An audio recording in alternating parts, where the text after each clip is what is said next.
de brume s'élevait au-dessus de la Drôme qui filait entre les galets blancs effleurés par un soleil rasant. La nuit allait tomber et il ne devait pas traîner.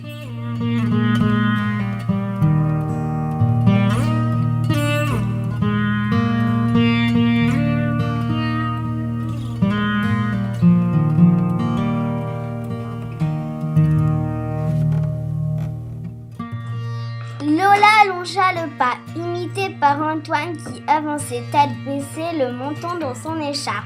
Soudain, il la percuta. Lola s'était arrêtée sans prévenir, le bras tendu vers l'autre rive.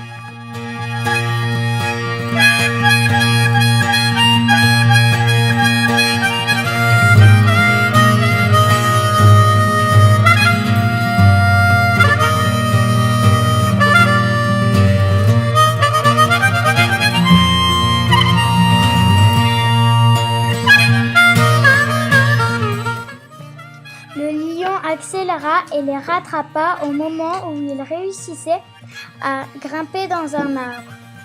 Les enfants étaient alors hors de portée du lion qui tourna en rond autour de l'arbre très longtemps. La nuit était maintenant tombée et Lola et Antoine avaient fini par s'endormir. Au matin, lorsqu'Antoine se réveilla, Lola avait disparu. Était-elle tombée de l'arbre en dormant? Avait-elle été mangée par le lion? Était-elle partie chercher du secours? Avait-elle été kidnappée?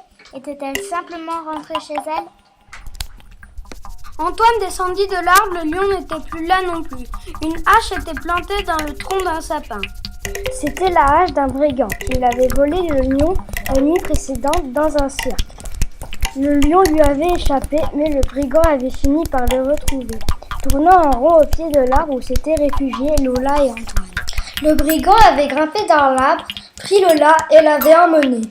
Lola ne s'était pas réveillée, elle dormait encore quand il l'avait déposée un peu plus loin à l'abri d'une haie. Au matin, le brigand mit Lola qui dormait toujours sur le dos du lion.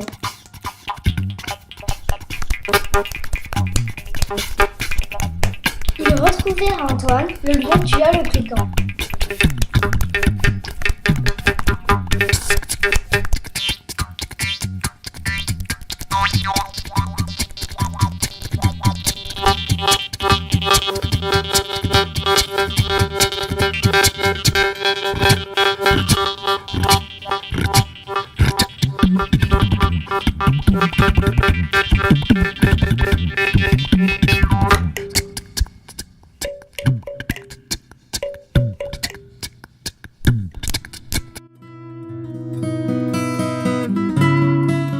Antoine et Lola accompagnèrent le lion au cirque et rentrèrent chez eux.